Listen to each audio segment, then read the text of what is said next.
Bienvenue dans le 4e épisode d'Inspiration créative. Je suis Kylian Talin. Je suis Valentin Decker. Et pendant une saison de 10 épisodes, nous partons à la rencontre des créateurs qui nous fascinent. Vous connaissez la musique, auteurs, réalisateurs, youtubeurs, metteurs en scène, humoristes et bien plus. Peu importe leur discipline, notre objectif est simple, comprendre leur processus créatif, leurs inspirations, leur mode de fonctionnement, mais aussi leurs doutes et leurs questions. Aujourd'hui, on reçoit François Descraques. François est l'un des réalisateurs pour qui nous avons le plus d'estime. Il touche à tout, auteur, producteur, scénariste. Ses talents sont très variés. Toujours derrière la caméra, et parfois devant, il a été à l'origine de très très beaux succès. J'ai personnellement adoré les saisons du Visiteur du Futur, qui sont devenues pour moi des incontournables et qui ont démocratisé un genre nouveau sur internet. Il a écrit son livre, Troisième droite, à partir de tweets qu'il a écrits ces dernières années, et il s'apprête à sortir un film sur grand écran qui va sortir très prochainement. On a discuté de comment muscler sa créativité, de la meilleure manière de tester son concept, de la réussite et de comment se différencier. Pour ce 4e épisode, on aimerait dire un grand merci à Foodcherry. Foodcherry, c'est un service de livraison pour votre pause déjeuner. Ils font des recettes qui sont à la fois inspirées et créatives. Et le petit truc qu'ils ont en plus, c'est qu'ils concoctent tout ça avec des produits qui sont bio, de saison et surtout des produits locaux. La carte change tous les jours et si vous êtes végétarien, la moitié de leur carte est végane. Ils livrent un peu partout en France, à Paris, Lyon, Lille, Bordeaux, Strasbourg, Nantes et Toulouse. Et les plats sont disponibles à partir de 6,90€.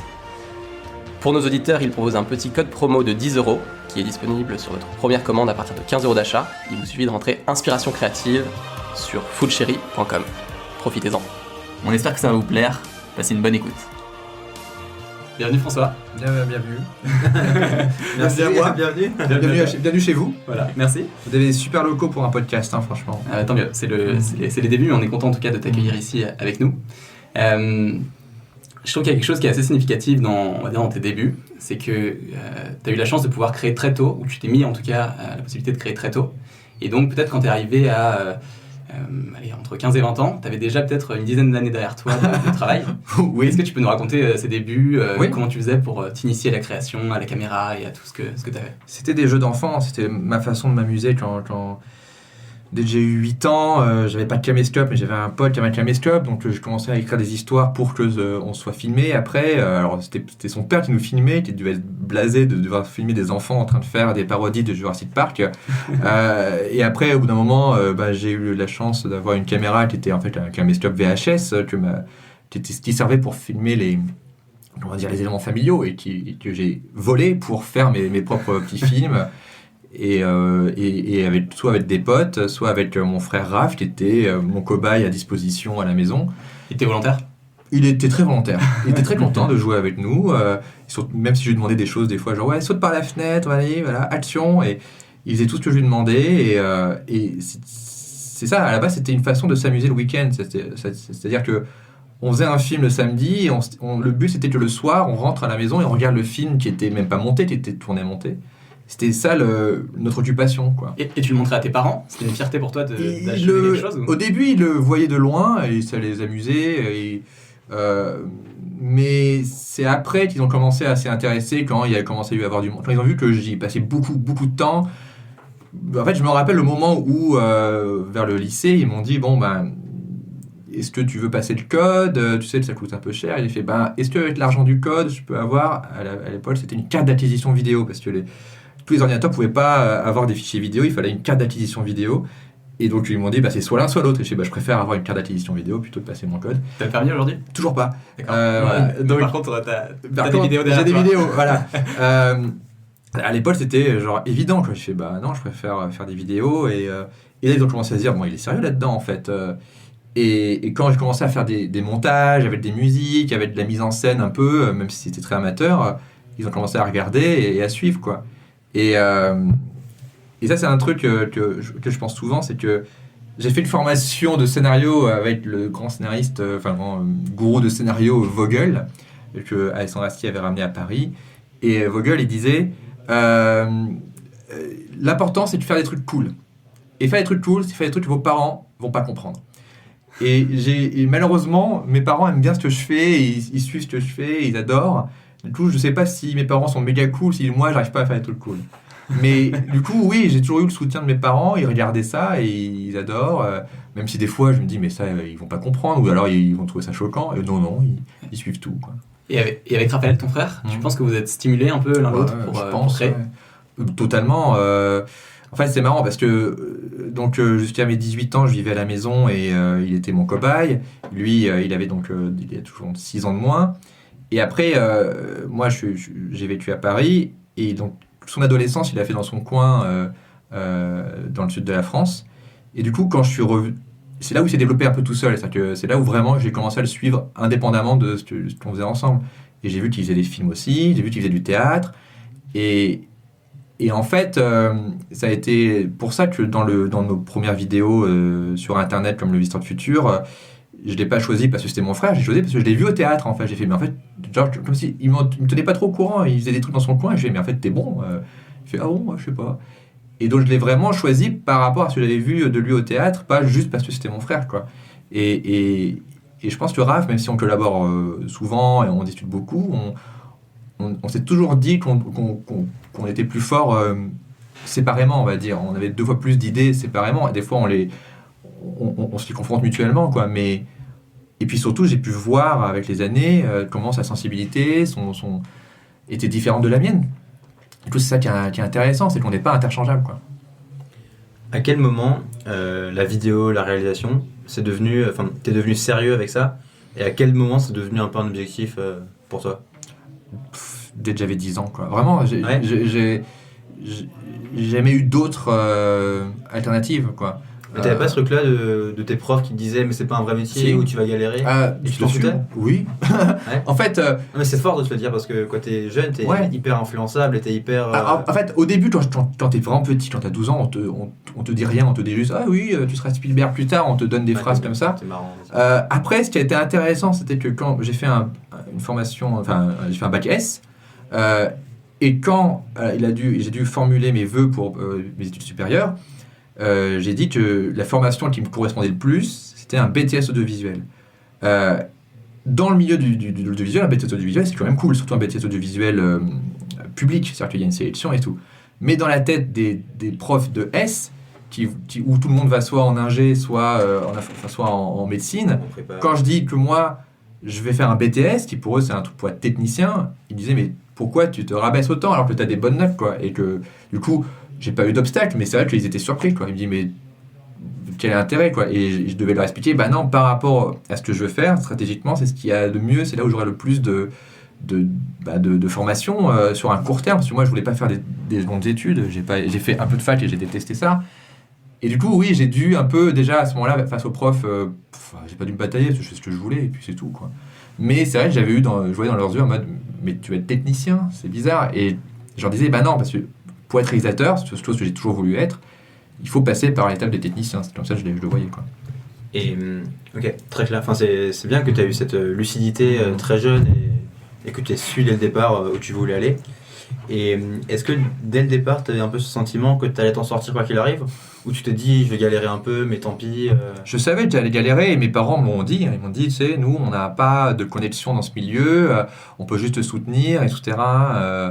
Déjà, financièrement au début, et ça, c'est un truc que les gens disent peu, c'est que c'est les premières années, tu peux pas forcément être autonome tout de suite.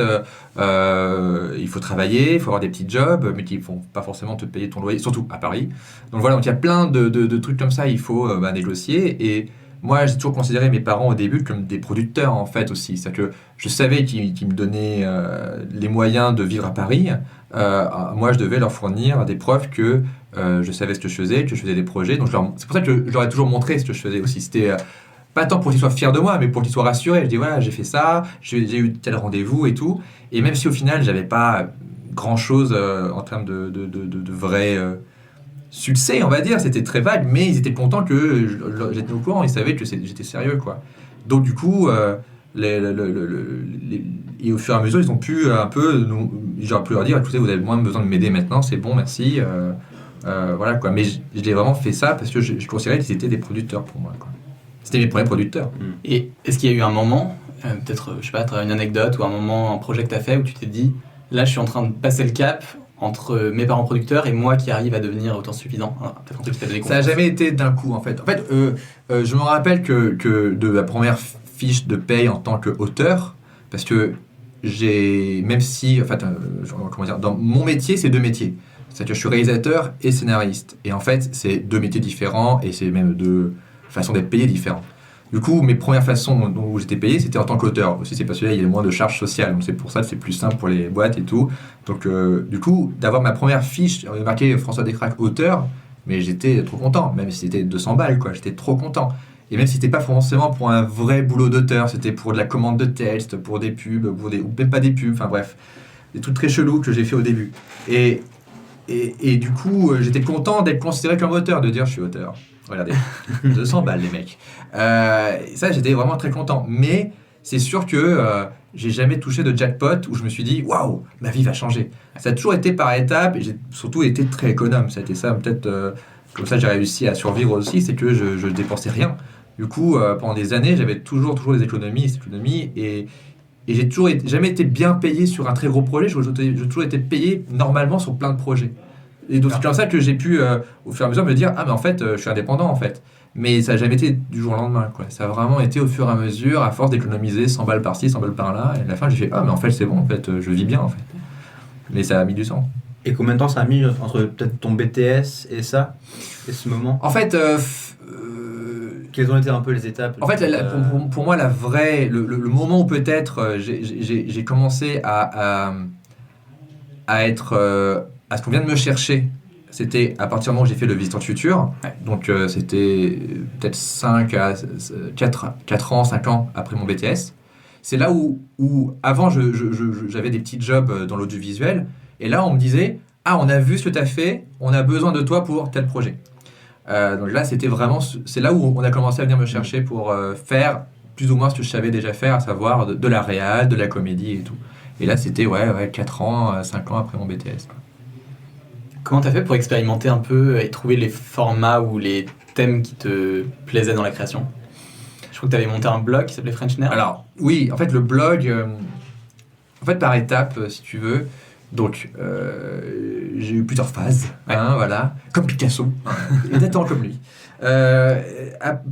Pendant le lycée, je faisais des gros courts-métrages trop longs qui me prenaient trop de temps. Et c'était des trucs de 40 minutes. C'était avec Florent Dorin, c'était avec mon frère, c'était avec d'autres gens de mon lycée. Et c'était des séries, parce qu'en fait les épisodes se suivaient, et c'était sur Internet, donc c'était des web-séries, même s'il n'y avait aucune plateforme vraiment dédiée à ça. Pendant le BTS, c'est là où je me suis dit, ok, il faut que c'est trop long, c'est trop compliqué, c'est pas très bien. Je me rappelle parce que je l'avais envoyé à un vrai réalisateur de cinéma qui s'appelle Éric Valette, qui est un réalisateur de films fantastiques français, entre autres, qui a fait un film qui s'appelle Maléfique à l'époque, qui a fait d'autres films et tout. Et je me rappelle, j'avais réussi à avoir son adresse mail et je lui ai dit, écoute, on se connaît pas, je suis un petit jeune, voici un film que j'ai fait. Et le mec, il a dû se taper un film d'adolescent de 40 minutes et il m'a répondu gentiment, il m'a dit, écoute, t'as du talent, c'est cool, bon, c'est pas bien.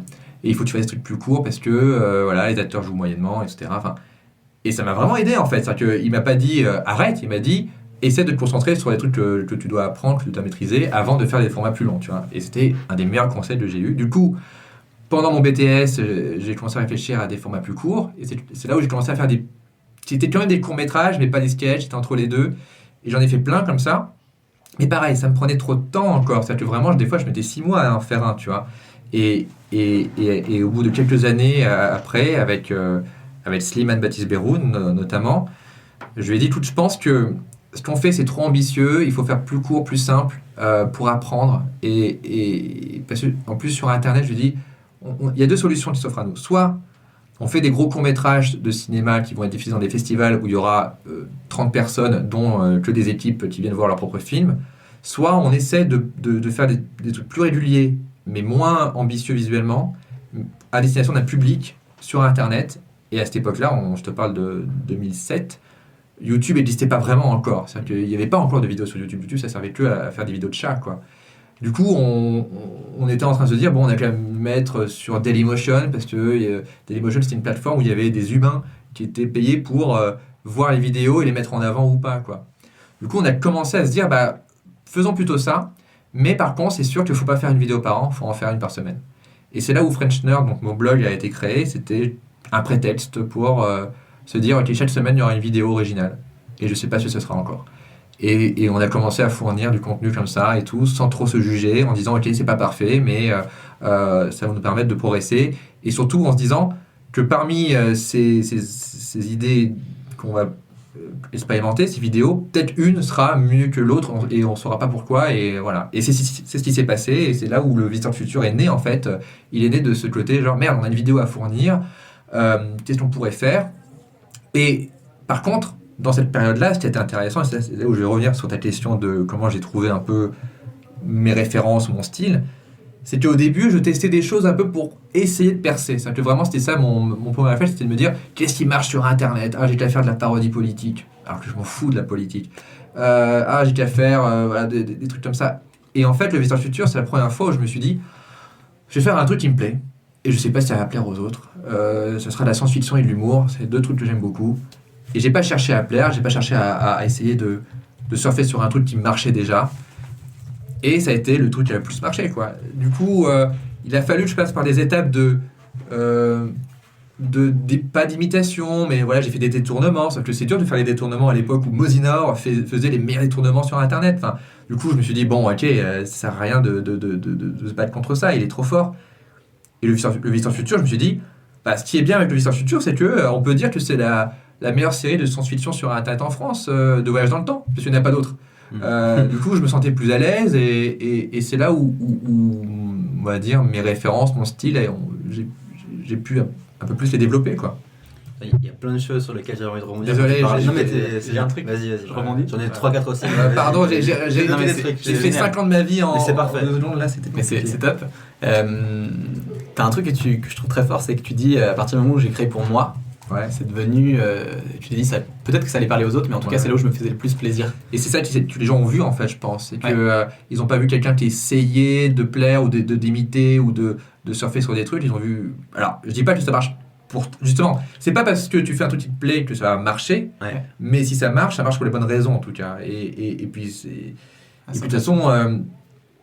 il vaut mieux le faire plutôt surtout qu'à partir du moment où t'es pas payé pour ça, c'est que autant se faire plaisir, quoi. Tu vas passer du temps là-dessus, autant que ce soit un truc qui te plaise vraiment, qui te parle. Et donc voilà, c'est une ligne directrice qui est restée après, de créer pour te faire plaisir. Et ouais, alors après ça a été, comment dire, oui et non, enfin ça reste toujours, c'est sûr. Mais après, il y a beaucoup d'autres paramètres qui rentrent en compte sur la faisabilité, les productions, convaincre d'autres gens que ton idée peut marcher aussi. C'est sûr que... Mais ta démarche personnelle, c'est toujours toi. Oui. Alors, parce qu'il y a des créateurs qui nous disent « Moi, je crée pour un public ». Je pense que tu le prends forcément en compte, non? Mon public, c'est mes potes, ma famille, c'est les gens, c'est ceux que je visualise un peu. Après...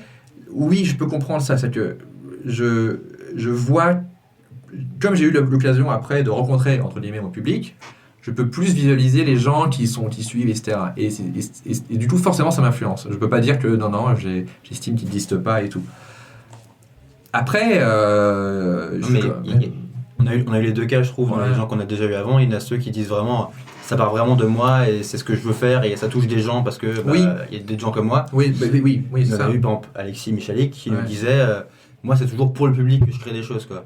Mais les deux mais en même temps, je pense pas que tu peux créer pour le public et pas mettre un peu de toi dedans, quoi. C'est pas possible. Bien sûr. C'est sûr que je sais pas. Et surtout que moi, je pense à moi en tant que public, ça, pas en tant que créateur qui se fait kiffer.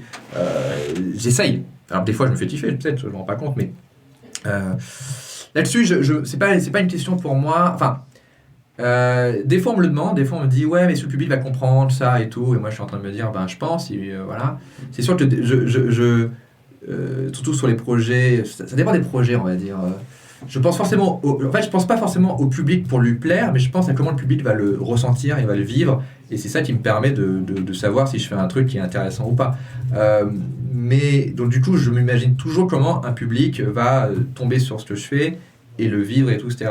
Et Troisième Droite a été pensé pour que le public tombe pas sur un tweet par hasard, trouve ça marrant, remonte le fil, se rend compte qu'il y a une histoire derrière, déroule le fil et après enchaîne les tweets.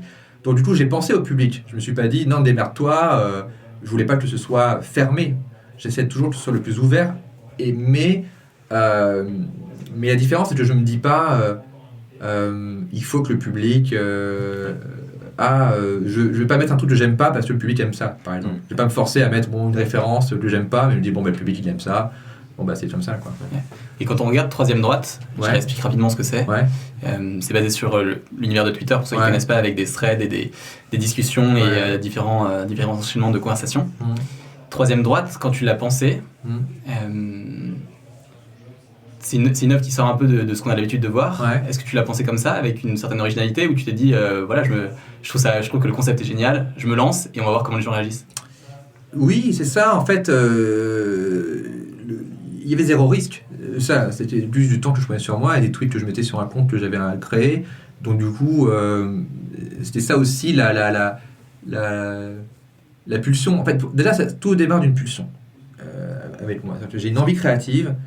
Ça ne veut pas forcément dire que tout doit venir de moi. C'est-à-dire que des fois, ça vient en réaction à d'autres choses. Tu vois. C'est-à-dire que des fois, je peux être inspiré par quelque chose et rebondir sur un projet. Deadland, c'est une série télé qui, à la base, n'était pas de moi. Sur lequel je me suis greffé. Donc du coup, mais ça vient d'une pulsion. Et après, le but, c'est de dire quelle est la meilleure forme possible et pour que ce soit le plus... comment dire... Après, Troisième Droite fait partie des projets que j'ai faits pour que je ne devienne pas fou. Pour que quelque chose que je fasse sorte spontanément, contrairement à d'autres projets où ça met des années à pas se faire, etc. Du coup, tout a été créé pour que ce soit le plus spontané possible. Donc, qu'est-ce qui était le plus spontané? C'était Twitter, parce que c'est littéralement dans mon téléphone et tout. C'était une sorte de roman où j'avais pas besoin de produire beaucoup de choses, même si au final, il y a eu des vidéos, des photos dans Troisième Droite. C'était cette simplicité qui m'a excité. Me dire, mais en fait... c'est bon, je peux le faire. Et je me rappelle, je l'ai fait quand j'étais en vacances. C'est-à-dire que j'étais en vacances et je le faisais en attendant dans les restos, en écrivant sur mon téléphone. Je me suis dit, putain, je suis en train de créer un truc qui est exactement ce qui va sortir. Alors que quand tu écris un scénario, tu écris des trucs qui vont être après budgétisés, qui vont après être tournés, qui vont après être montés, qui vont après être étalonnés. Là, ce que j'écrivais, c'était le produit final. Donc du coup, c'était ça qui était excitant, en fait. C'était cette rapidité, en fait. Et tu dis quelque chose de très intéressant, je trouve, sur un peu cette frustration parfois qui peut s'accumuler quand tu travailles sur un projet sur le long terme. Ouais. J'imagine que ça doit être le cas quand tu réalises des choses. Toi, tu as besoin de voir un projet qui avance et qui a des preuves qui commencent à retomber de la part des gens qui suivent. C'est pas tant que j'ai besoin de retour ou de félicitations, etc. J'ai besoin de me dire que ça avance et que ça sort. Tu vois. Alors après... et notamment dans le milieu du cinéma, ça se passe pas comme ça, quoi. Ça se passe pas spontanément. Et ça demande à faire des projets avec un autre type de mentalité. Et c'est pour ça que j'aime bien avoir un pied dans chaque type de milieu où, en fonction de chaque projet, il y a une énergie différente et un rythme différent. C'est sûr que les projets qui rendent le plus fou, c'est les projets qui prennent le plus de temps, où tu te dis... Et des fois même, t'as peur de te dire, mais putain, entre-temps, j'ai tellement évolué que mon scénar, il est pas aussi bien ou aussi pertinent. C'est ça qui m'inquiète le plus, c'est que ça prenne du temps, c'est extrêmement frustrant, mais qu'au final, les gens disent, bah oui, ça aurait été bien en 2008, tu vois. C'est ça qui me fait le plus peur, en fait. Du coup, j'ai besoin d'avoir des projets à côté, beaucoup plus spontanés. Et qui sont libérateurs, un peu. Qui sont libérateurs, qui sont... voilà, quoi, qui permet de nourrir cette pulsion que j'ai de manière saine. Voilà, plutôt que de tuer les gens, j'en sais rien. Chacun son truc. Voilà. Juste pour revenir sur ce que tu disais avant, je pense que la majorité des gens qui écoutent ce podcast, c'est des gens qui ont envie de créer des choses, mais qui sont un peu au début et qui sont dans cette phase où il n'y a rien qui marche vraiment, mais qu'ils ont envie d'aller vers ce truc qui marche. Alors déjà, c'est très relatif. Qu'est-ce qui marche, qu'est-ce qui ne marche pas? Bien sûr. Non mais ça, c'est une vraie question, et ça, c'est une question Quel est le succès? C'est pas ça, c'est que ça a évolué entre nous, quand on a commencé le Visiteur du Futur, quand on était en home page de Dailymotion, et qu'on a réussi à avoir, je me rappelle, 50 000 vues, mais c'était champagne. C'était énorme. C'était genre, putain, on a fait un buzz. Voilà, je parle en termes de vieux. Maintenant, le problème qu'ont ceux qui démarrent sur YouTube, c'est que les chiffres qui permettent de dire que ton truc est un succès, c'est des millions de vues. C'est ce qui est hyper compliqué à avoir, et surtout où maintenant, pour les avoir, il faut reproduire des mécanismes liées à un algorithme et tout. Enfin, jamais le Visiteur du Futur aurait pu marcher maintenant, si je l'avais lancé maintenant, quoi. C'est ça qu'il faut retenir, c'est que le succès est relatif, ce qu'on considère comme un succès à un temps T n'est pas forcément voilà, quoi, à un autre moment. Et c'est pour ça que le média, enfin le médium sur lequel tu vas expérimenter est hyper important. Là, j'ai pu le tester par exemple avec le podcast, où je vois mes chiffres sur mon podcast à moi qui s'appelle Mystère à Saint-Jatu, et je me dis, tiens, ils sont pas énormes, et pourtant ça suffit. Enfin, comme il n'y en a pas encore trop pour l'instant, et là je dis ça, peut-être dans 6 mois il y en aura trop. Du coup, voilà, il faut se mettre dans un terrain de jeu où tu te sens pas forcément perdant dès le départ, j'imagine, parce que ça doit être très dur pour ceux qui commencent de se dire, ok, il faut que je fasse les mêmes chiffres que Squeezie, quoi. C'est clair que les standards augmentent tout le temps, quoi. Ouais. Ça peut t'inhiber un peu, je pense. Ah bah C'est ouais, clair, ouais, complètement. Et ma question c'était, dans cette phase de 4 à 5 ans que tu décrivais avant, Ouais. qu'est-ce que tu ressentais? C'était quoi ton moteur? Tu l'as dit un peu, c'était cette envie de percer, entre guillemets? Qu'est-ce qui te Oui, poussait c'est sûr que je voulais, entre guillemets, moi et mon équipe, qu'on se fasse reconnaître d'une manière ou d'une autre, tu vois. Même si le truc, c'est qu'il y avait tout à créer. En fait, c'est ça qui était peut-être excitant et effrayant, c'était que on n'avait pas de vrai modèle. Ouais. On pouvait pas se dire, on a qu'à faire comme machin. Le seul modèle que j'avais, c'était la chaîne No Life, qui était une chaîne télé qui n'existe plus malheureusement, dans laquelle il y avait des gens comme Monsieur Poulpe, Davy Mourier, comme la Flanders Company, comme Noob, ils n'étaient pas nombreux et ils faisaient des séries geeks sur une chaîne télé. C'était des sortes de web-séries, mais pour la télé. Et c'était mes seuls référents. Je me suis dit, tiens, je veux faire globalement comme eux, quoi. Mais il n'y avait pas d'énormes trucs où je me dis, oh putain, il faut que je fasse ça, c'est impossible, quoi. Du coup, c'est ça qui m'a aussi aidé, c'était d'être dans une sorte de terrain vierge où il y avait tout à créer. Et ça a été assez bénéfique. Le fait de ne pas se dire, putain, je vois des chiffres par rapport à d'autres, du coup c'est de la merde, et tout, etc. Tu vois, il y avait peu de comparaison à ce moment-là. Et je te dis, les seuls qui faisaient des trucs à l'époque de Dailymotion, c'était Rémi Gaillard et Mosinor. Mais comme je voulais pas du tout faire comme eux, je me sentais pas en comparaison. T'avais pas de référentiel. Pour moi, j'avais pas trop de référentiel. Du coup, je me dis, ok, je vais plus ou moins créer mon propre référentiel et on verra si ça se greffe. Et la chance que j'ai eue, c'était que le milieu des vidéos sur Internet et de la fiction sur Internet, parce que c'est deux trucs différents, les vidéos sur Internet et les fictions, a commencé à se développer. Et c'est là où, en parallèle de nous, on s'est développé dans notre coin, des plateformes comme Studio 4, donc France Télévisions et tout, ont commencé à se développer et à rechercher du contenu qu'on faisait nous. Mais ces plateformes-là n'existaient pas. Donc on a vraiment lancé un pavé dans la mare en disant on verra ce qui en ressort. On a vraiment misé sur rien, quoi. Et il s'est trouvé que les choses sont... Le temps que nous, on apprenne, on évolue, on se plante un peu, on trouve nos marques, et ben les médias à côté, les producteurs ont commencé aussi en parallèle de nous à chercher du contenu, et ça s'est croisé au bout d'un moment, quoi. Et c'est à la fois une part de chance et une part de...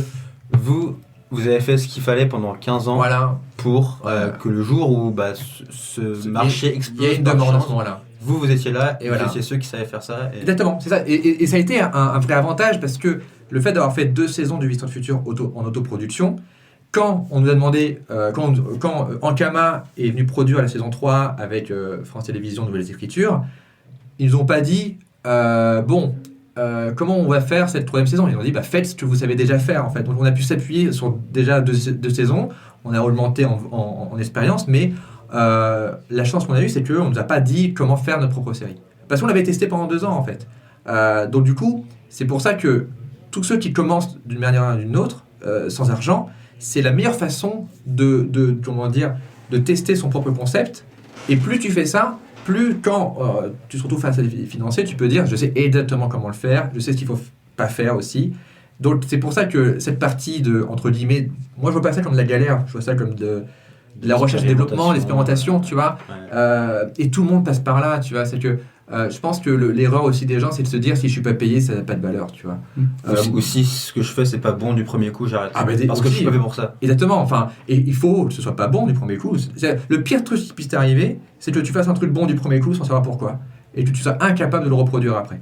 il vaut vraiment mieux, et ça j'en ai fait un tweet récemment, il vaut vraiment mieux, mais j'étais très fatigué, du coup mon tweet est pas très bien dit, mais il vaut mieux passer par beaucoup d'échecs et apprendre et savoir ce qu'il ne faut pas faire, plutôt que d'avoir un succès hasardeux. Et après, de plus savoir comment rebondir. Finalement, si tu veux répéter les succès, il faut que tu aies compris un minimum dans ton passé. Ce qui a fait qu'aujourd'hui, c'est l'expérience de le répéter parce que tu as... et surtout, je pense pas qu'on puisse répéter des succès techniquement. Je pense que tu peux t'appuyer sur des succès, c'est sûr, tu vois, mais les répéter tels quels, justement, ça marche rarement en fait. Ouais. Il faut toujours trouver le truc différent qui va faire que c'est pas la même chose. Et du coup, ça demande de passer par des étapes d'échec, etc. Mais c'est tellement... Et surtout aussi, un autre truc qu'il faut savoir, c'est que c'est beaucoup plus facile de réparer quelque chose qui est cassé plutôt que d'inventer un truc parfait de nulle part, quoi. Donc, il vaut mieux avoir... Et ça, je parle notamment dans l'écriture. C'est l'écriture, tu fais que ça. Tu n'écris pas un scénario. Tu fais que réparer des idées ou d'essayer comment dire, d'améliorer quelque chose de moyen, juste à en rendre un truc potable. Mais pour ça, il faut produire quelque chose de moyen. Et il faut avoir le courage de se dire, c'est pas top, mais ça sera une base et on va construire autour de ça, quoi. Et c'est ça qui est le plus dur, en fait, c'est de se dire, ok, c'est pas top, mais j'ai besoin de visualiser ces éléments-là pour après les améliorer et me séparer des idées ou pas et tout. Quand tu dis, c'est ça qui est le plus dur, ça m'intéresse de savoir un peu parce que je pense qu'on est tous confrontés à ça. Et toi, quand tu es en période de création, ce qui doit être pas tout le temps, mais une grosse partie de ton temps quand même. C'est la plupart du temps, ouais. Est-ce que tu as des moments de doute ou des moments qui sont durs où tu te dis, mais qu'est-ce que je fais là, c'est une galère, quoi. Oui, complètement. Enfin, mais ça dépend en fait. C'est plus dur quand, on va dire, les moments de doute viennent de facteurs qui te dépassent, qui sont rien à voir avec la création, qui sont des trucs très concrets, très chiants, des trucs juridiques, etc. Ça, c'est le plus dur à vivre quand tu te dis, ok, ça n'a pas de sens. J'ai eu des projets qui ont été bloqués pendant des années à cause de problèmes juridiques et il n'y a vraiment pas de sens, tu vois. Quand c'est des problèmes de création, c'est très relou, mais ça t'arrive ? Mais ça m'arrive tout le temps, sauf que j'ai appris à les gérer, quoi, et à pas paniquer, et à... Qu'est-ce que tu fais dans ce cas-là ? Tu prends un peu de recul, tu mets dans un coin et puis tu y reviens plus tard, tu te bats comme un acharné, qu'est-ce que tu fais ? Alors, souvent, ce que je fais quand je bloque, en fait c'est simple, c'est simple. Je fais autre chose et en fait ça vient. C'est-à-dire que quand ton cerveau est dans une sorte de boucle où il répète la même réflexion qui ne marche pas, et que tu te rends compte au bout d'une heure qu'en fait t'as pas avancé, des fois le moindre truc que tu fais qui n'a rien à voir, même juste aller aux toilettes, ça permet de rebooter ton cerveau. Sortir, faire des courses, j'en sais rien, tu vois. Tout d'un coup, tu te rends compte que quand tu te dis je vais pas travailler, je refuse de travailler. Et là, tu te dis, et là, ton cerveau, il se met au travail. En fait, parce que c'est ça le problème. Tu es obligé de dompter ton cerveau, de l'arnaquer, pour lui dire non, c'est pas du boulot, on fait autre chose. Non, tu travailles pas là-dessus. Et là, tu te dis merde, je m'emmerde. Et là, ton cerveau, il se met en mode créatif, il trouve des solutions qu'il n'aura pas trouvées.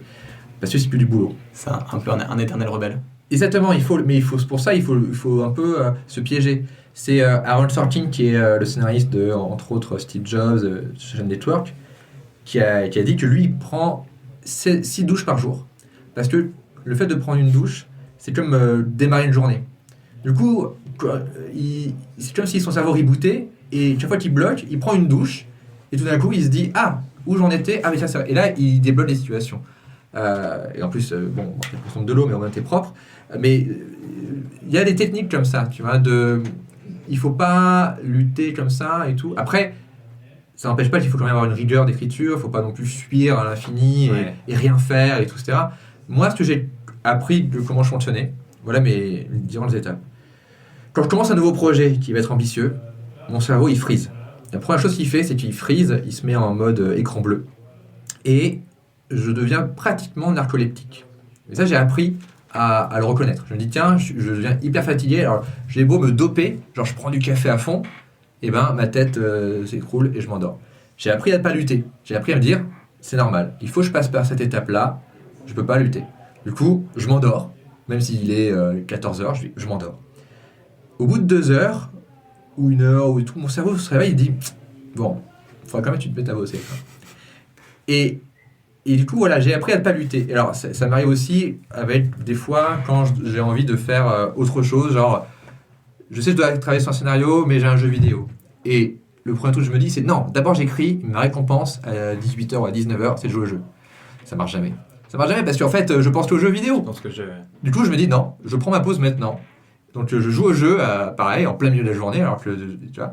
Et en fait, le fait de jouer à un jeu vidéo en plein milieu de la journée, au bout d'une heure, tu t'en as marre, tu culpabilises, tu te dis. Et là, tu te mets mieux au boulot. Plutôt que de se forcer comme ça, je procrastine, je me débarrasse de tout ce que j'ai vraiment envie de faire. Et là, je me retrouve à me dire, bon, bah, j'ai plus rien d'autre à faire que de travailler. Bon, bah, j'y vais, quoi. Et donc, du coup, j'ai appris un peu à reconnaître ça, quoi, à me dire et de me dire que ça serait une façon d'aller plus vite au final, quoi. Ouais.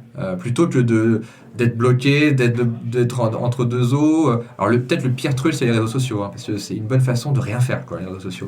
Si t'as l'impression que tu fais des trucs et en même temps tu fais rien, c'est terrible ça pour l'écriture, quoi. Ce que tu dis, ça m'inspire une réflexion. Quand on s'imagine un peu les gens qui créent des choses, on se dit ah, ils ont de l'inspiration ou ils créent parce qu'ils ont des flashs d'inspiration et d'un coup il y a un truc qui leur vient et ils l'écrivent. Et en fait, j'ai l'impression que c'est plutôt en étant régulier tous les jours et même les jours où ce que tu écris c'est pas très bon. Bah, c'est ça. En fait, c'est comme ça que tu trouves l'inspiration. Alors oui, déjà, c'est sûr que c'est un muscle qu'il faut travailler régulièrement d'une manière ou d'une autre.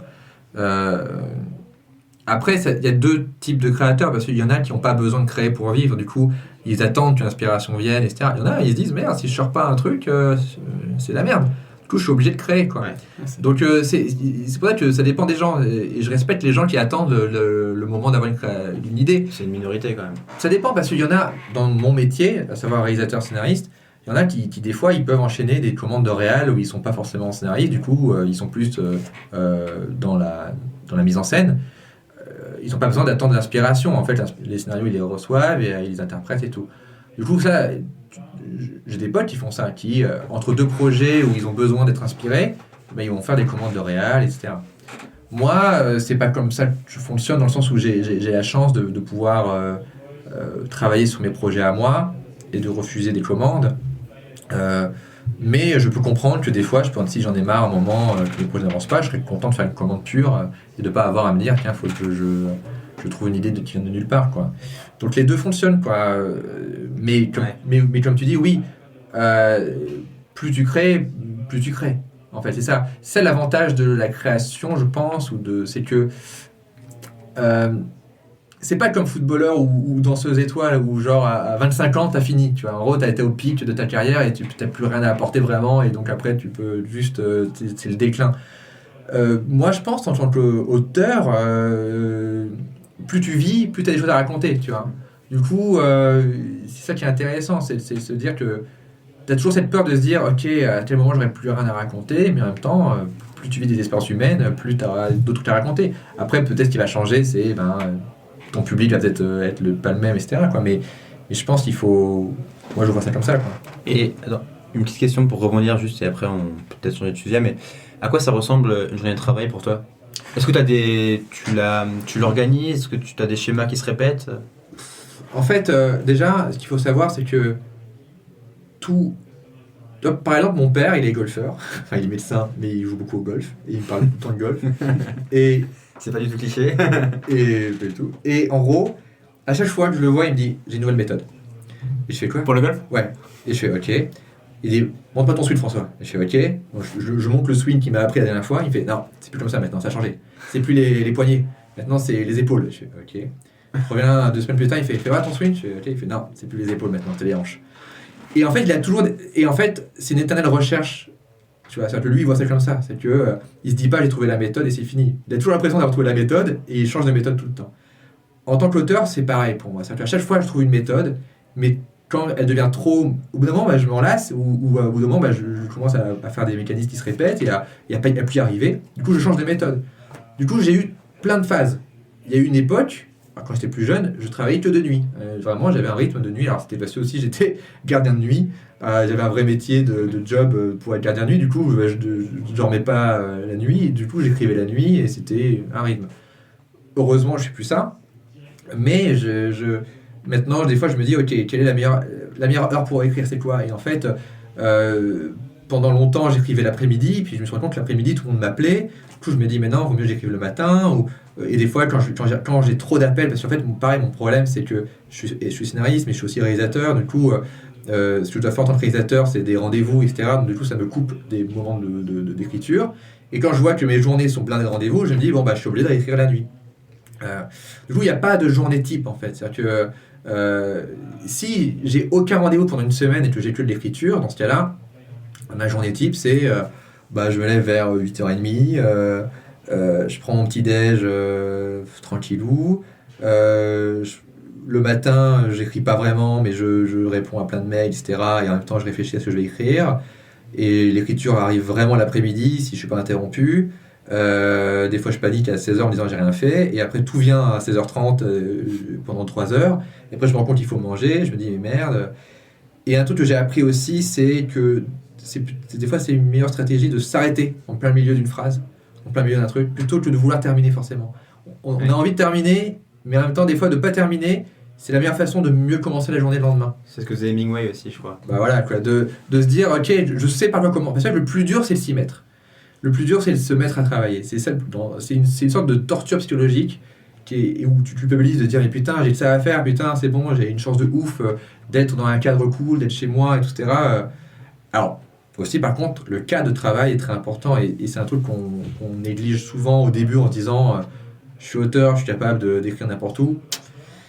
C'est bien de construire un cadre dans lequel on est à l'aise et moi j'ai mis du temps avant de construire mon cadre et il est tout le temps d'évolution.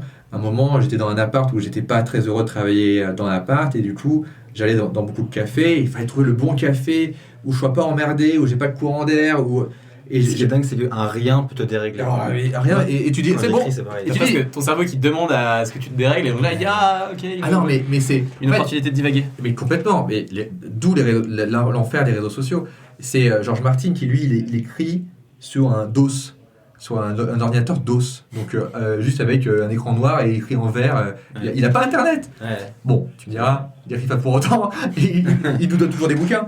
Mais je peux comprendre complètement sa réflexion de se dire mon cadre de travail, c'est pas un endroit où je peux aller sur Internet. Je pense que c'est ça qui peut être le plus handicapant maintenant pour les nouvelles générations. On est tellement distrait par la technologie et tout, etc.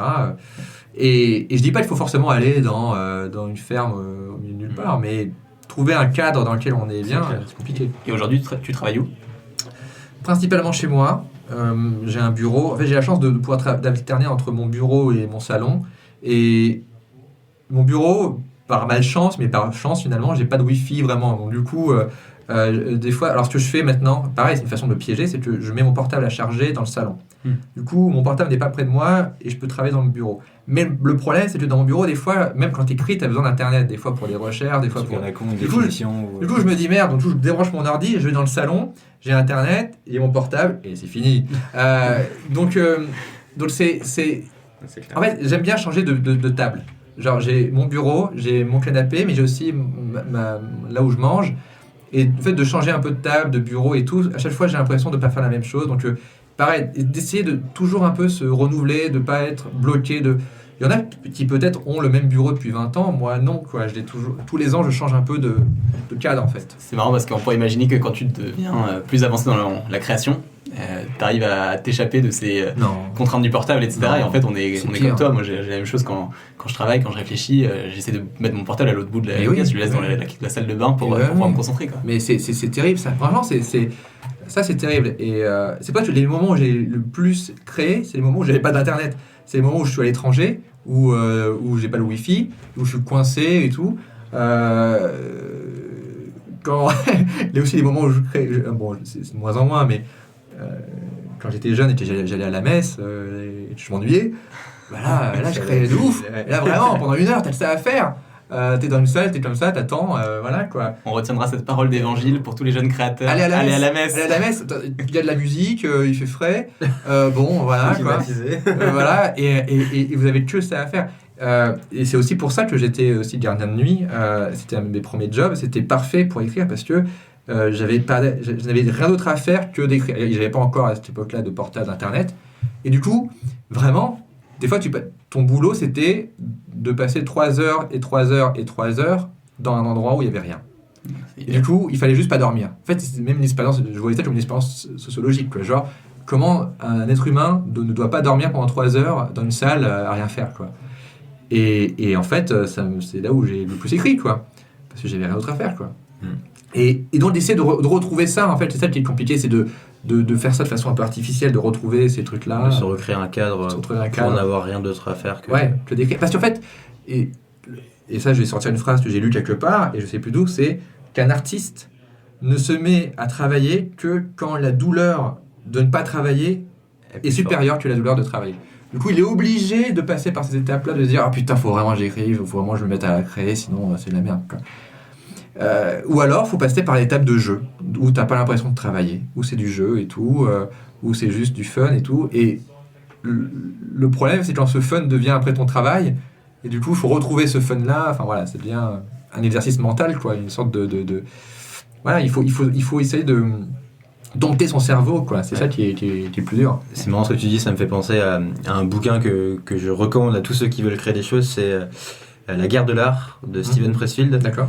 qui parle de la résistance. Donc c'est tous ces mécanismes de notre cerveau qui nous empêchent de créer.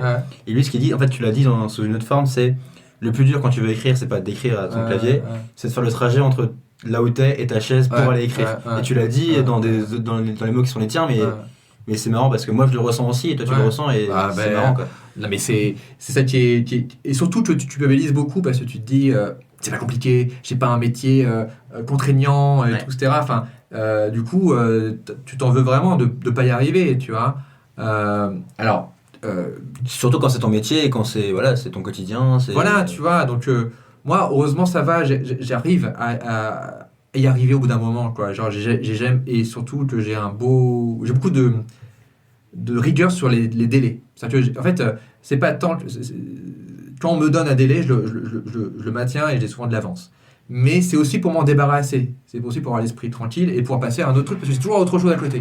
Donc, du coup, il y a ce côté genre, putain, j'ai envie de terminer à ce moment-là, allez, je me démerde pour terminer à ce moment-là. Après, c'est compliqué, c'est que dans l'écriture, ce qui est dur, c'est de quantifier le temps que ça va te prendre. C'est-à-dire que c'est toujours plus compliqué que plus long qu'on pense.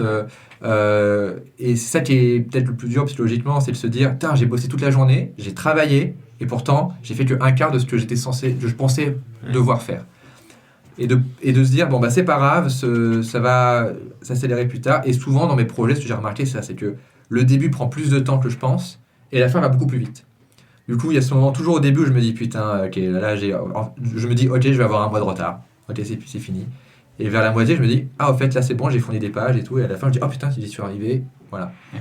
Mais j'ai cette deadline t'aide aussi à tenir et à avancer, quoi. Ouais, alors il y en a qui s'en foutent des deadlines. Hein. Je connais des gens pour qui les deadlines, c'est genre, non, les deadlines, c'est fait pour pas être respecté, etc. Tu vois. Ta constitution après de ta personnalité aussi, quoi. Mais moi, en fait, moi, j'ai peut-être ce syndrome de bon élève, de me dire, non, on m'a fait confiance, on m'a demandé ça pour telle date, je suis censé le faire pour telle date.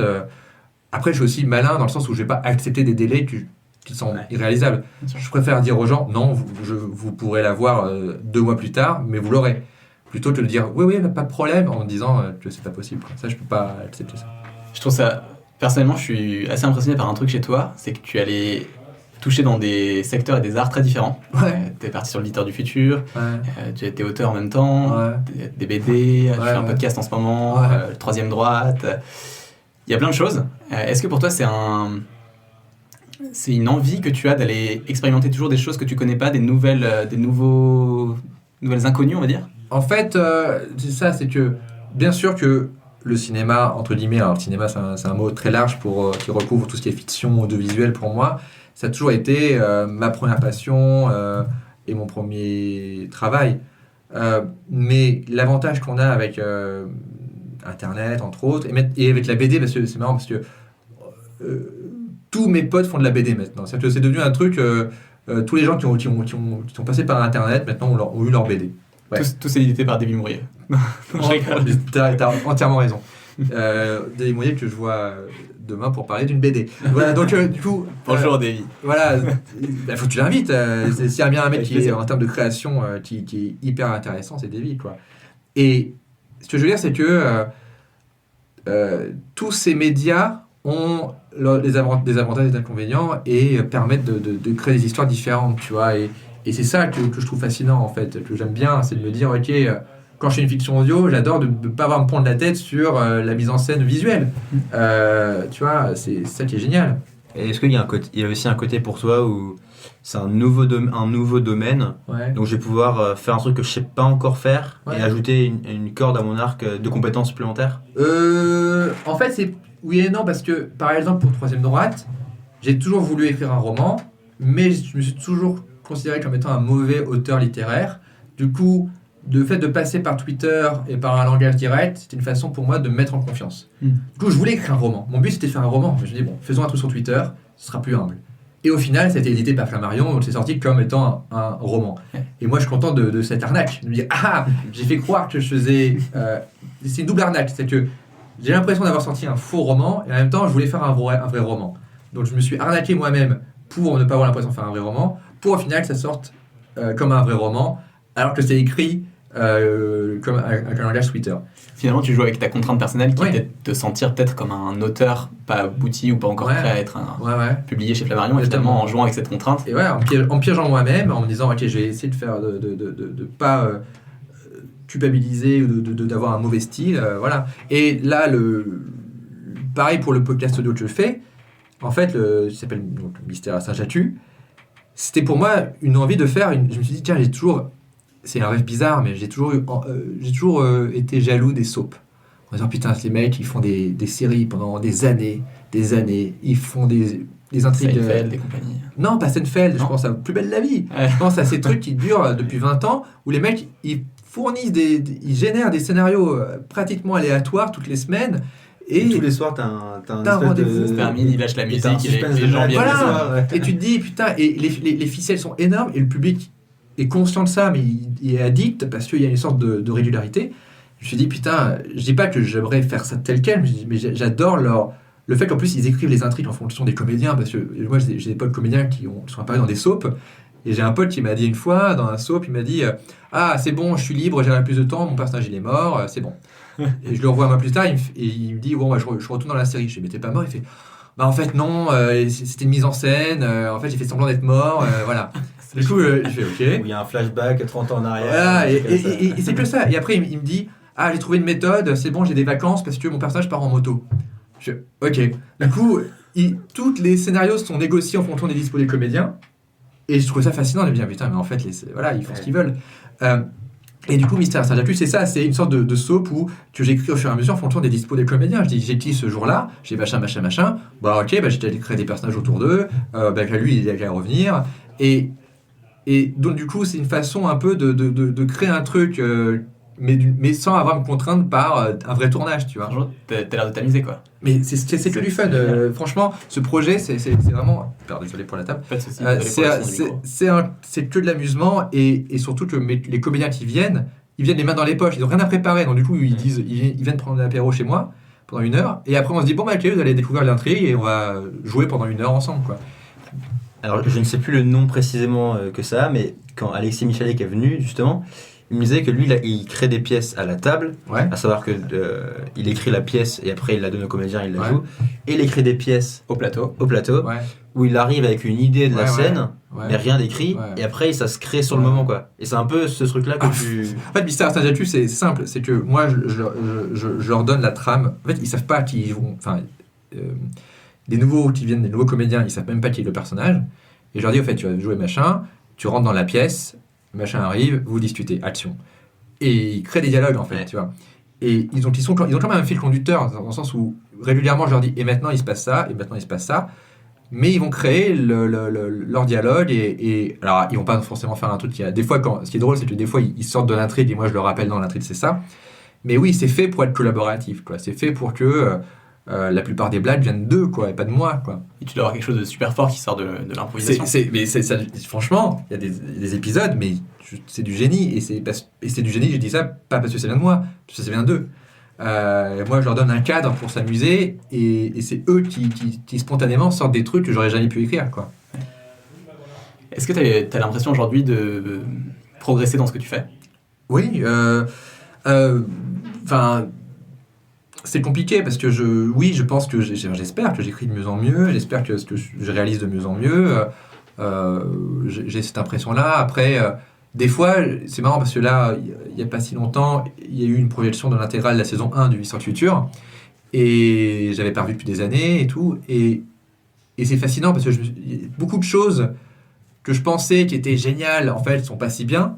Et beaucoup de choses qui étaient tellement spontanées, tellement en mode ok, on fait ça, on réfléchit pas trop. Et je me dis putain, ça c'était super, on se rendait pas compte à quel point c'était. Comment retrouver ça, quoi. Et du coup, c'est pour ça que chaque fois je me dis, j'ai beau apprendre et entre guillemets maîtriser mieux mon art, etc. Les trucs que j'ai le mieux fait, c'est les trucs où j'ai pas trop réfléchi en fait. Donc du coup, j'essaye à chaque fois d'apprendre et d'oublier ce que j'ai appris, d'essayer de pas trop réfléchir. C'est d'être spontané, d'être instinctif. C'est ça que j'essaie de retrouver. Ce qui est très compliqué quand tu fais des projets sur le long terme, où chaque élément de ton histoire doit être défendu, doit être machin, discuté auprès des producteurs, auprès de tout le monde, etc. C'est dur d'être instinctif à ce moment-là, quoi. Donc de garder un côté instinctif, un côté genre, allez, on sait pas d'où ça sort, mais on le fait quand même, c'est hyper important pour moi parce que je sais que c'est là où je serai peut-être le meilleur, quoi. Une fois que tu finis un projet et que tu dis ok, maintenant il est sorti, Ouais. ma part du job est terminée, qu'est-ce qui se passe? Est-ce que tu prends des vacances ou est-ce que tu as déjà là, un j'ai autre jamais de projet en vacances. tête, hein? Ah, en fait, c'est simple, c'est que ma vie, enfin, c'est simple, non, ce qui est compliqué dans ma vie, c'est que, et dans mon métier en général, hein, c'est pas que moi, c'est que tout est en décalé. C'est-à-dire que je suis rarement en phase avec ce qui sort. Voilà, c'est que même le podcast que j'ai fait, par exemple, j'ai toujours des épisodes d'avance, tu vois. Donc du coup, il y a toujours un mois de décalage entre le moment où j'ai enregistré le truc et le moment où on diffuse l'épisode. Mais par rapport aux séries, c'est pire. Là, j'ai une série qui sort, qui s'appelle Dark Stories, où j'ai écrit et réalisé 2 épisodes. J'ai terminé les montages en janvier. Depuis, j'ai suivi la post-prod, etc. Mais dans ma tête, c'était terminé en janvier. Et ça sort en novembre. Non, moins d'1 an après, mais on a tourné en novembre dernier. Donc, tout ça sort 1 an après le tournage. Et on avait commencé à écrire 1 an avant. Donc 2 ans tu vois, donc du coup... C'est énorme, c'est très long. C'est très long. Et donc, tout ce que donc du coup, des fois, les gens ils disent waouh, comment tu fais pour faire autant de choses en si peu de temps? Je dis ben non, ça a pris du temps en fait. Ça a mis certaines choses mettent plus de temps à sortir. À l'époque, quand j'étais 3e droite, c'était beaucoup plus rapide parce que il se passait très peu de temps entre le moment où j'ai l'idée et le moment où ça sortait. Et à côté de ça, tu as un court-métrage qui s'appelle Minori que j'ai fait avec Cyprien. Mhm. Et lui, il a été hyper rapide à faire. C'est-à-dire que vraiment, c'est-à-dire que j'ai tourné et j'ai tourné Minori et on l'a monté et c'est sorti avant que Dark Story sorte, que j'avais tourné avant en fait. Tu vois, donc du coup tous mes projets, il n'y a pas vraiment il n'y a pas un ordre chronologique en fait. Du coup, un truc sort et je dois me projeter dans ma tête en me disant ok, ça c'était il y a 2 ans ou il y a 6 mois ou il y a 1 mois. Et du coup, quand j'ai sorti un projet, j'ai toujours un autre projet qui est soit à l'étape d'écriture, soit à l'étape de montage. Du coup, je suis toujours, mon cerveau est toujours divisé en 15 étapes différentes en fonction littéralement des 15 projets que j'ai en parallèle, quoi. Et ça t'arrive de dire non à des projets? Oui. Ah ben, en fait, je dis beaucoup non à des projets vraiment que... En fait, je dis non à des projets où je me dis... Alors, des fois, je dis non à des projets vraiment où le scénario est vraiment nul, ça m'est arrivé. Des fois, il y a des projets où le scénario est vraiment bien, mais je me dis, quelqu'un d'autre peut le faire. Vraiment, c'est un projet où que ce soit moi ou quelqu'un d'autre, je pense pas qu'il y aura vraiment une plus-value. Et là, je me dis, il vaut mieux que ce soit quelqu'un d'autre. Voilà, je vais pas apporter grand-chose. Donc, ça m'est arrivé de refuser des projets parce que je me sentais pas lié au projet tant que ça. Après, j'ai fait Minori, le court-métrage de Cyprien, c'est une commande de Cyprien. Mais je me sentais vraiment impliqué dans le projet. Il est venu me voir en disant « Mec, t'es allé au Japon, j'ai une idée d'une histoire au Japon. » C'était son idée, mais je me sentais impliqué dans le projet dès le départ parce qu'on a discuté du Japon ensemble et je savais que je pouvais apporter quelque chose. Et même si c'était une commande, je me dis « Non, ça, je peux vraiment le faire, je peux apporter quelque chose que d'autres ne vont pas faire. » quoi. Est-ce qu'aujourd'hui, tu as le sentiment d'avoir réussi selon tes critères à toi qui sont très personnels? Non, et c'est ça qui est chiant en fait, c'est que je devrais être serein et me dire, enfin, Satisfait, parce qu'en plus, je vis bien, j'arrive à vivre sur Paris, qui est une ville chère, j'ai pas le souci d'argent, j'ai des projets, ils sont tous excitants et frustrants, mais globalement excitants. Je devrais être satisfait, et je le suis pas, parce que quand j'étais petit, ce que je voulais faire, c'était du cinéma. Et entre-temps, j'ai fait tellement d'autres choses que je trouve excitant et cool, et dans ma tête, je me dis, je serai satisfait que quand je ferai du cinéma, et je sais que c'est faux. J'allais te demander, est-ce que tu penses que tu seras vraiment satisfait le jour où tu auras fait un film? Non, parce que j'aurais... Tu cours toujours après un truc... Exactement, et je pense que moi, ma thérapie que je dois me faire avec moi-même, c'est de me satisfaire, d'être serein, d'être content, d'être